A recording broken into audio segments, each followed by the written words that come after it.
Saudaraku, timnas voli putri Vietnam menolak menyerah untuk menggebuk Indonesia di set ketiga dengan poin akhir 25-21 dan unggul 2-1. Hadirnya Nguyen Thi Tuyen menambah daya gedor Vietnam menghadapi Indonesia di seri kedua SEA 2024 hari ini yang berlangsung di Nakhon Ratchasima, Thailand. Pertandingan antara Vietnam versus Indonesia masih akan berlanjut di set yang keempat.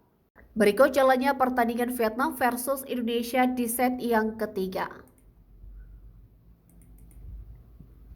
Pada set ketiga, Vietnam yang menolak menyerah langsung mencuri kesempatan untuk mengungguli Indonesia di awal laga. Di mana Vietnam yang menurunkan skuad intinya di set ketiga mendulang poin demi poin untuk menjaga keunggulan 6-4 atas Indonesia. Sementara itu Indonesia yang berada dalam performa apiknya melakukan pengejaran dan sukses untuk samakan kedudukan atas Vietnam dengan poin 6-6. Selanjutnya, Indonesia kembali mengamankan 1 poin keunggulan dan memimpin pertandingan di timeout pertama yang diambil Vietnam. Tetapi Vietnam yang tak ingin lengah juga menyeret persaingan menjadi ketat dan sengit. Namun Vietnam berhasil mendapatkan 2 poin beruntun dan unggul atas Indonesia. Vietnam memimpin jalannya pertandingan lewat poin 12-10, terus berupaya menjaga keunggulan mereka di tengah performa impresif dari Sri Kandi Garuda. Memasuki pertengahan set ketiga, Indonesia melakukan pengejaran dan mendekat 13-14 atas Vietnam.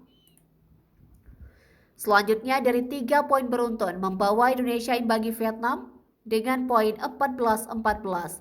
Namun Vietnam bangkit dengan poin beruntun yang sukses dihadirkan dan membawa mereka unggul 3 poin, di mana Vietnam memimpin jalannya pertandingan dengan kedudukan 19-16 atas Indonesia. Dalam kondisi tersebut, Megawati Hanyasri DKK berupaya untuk mengikis ketertinggalan mereka. Memasuki penghujung set ketiga, Indonesia harus mengupayakan poin beruntun untuk mengejar keunggulan Vietnam 22-19. Satu tag error dari Nguyen Thi Tuyen memberikan tambahan poin bagi Indonesia yang mulai mendekat dengan poin 21-23 atas Vietnam. Tetapi Vietnam yang semakin tak terbendung berhasil mencapai set poin dan set ketiga berhasil diamankan Vietnam dengan poin akhir 25-21 dan unggul 2-1 atas Indonesia di SEA 2024 seri Thailand.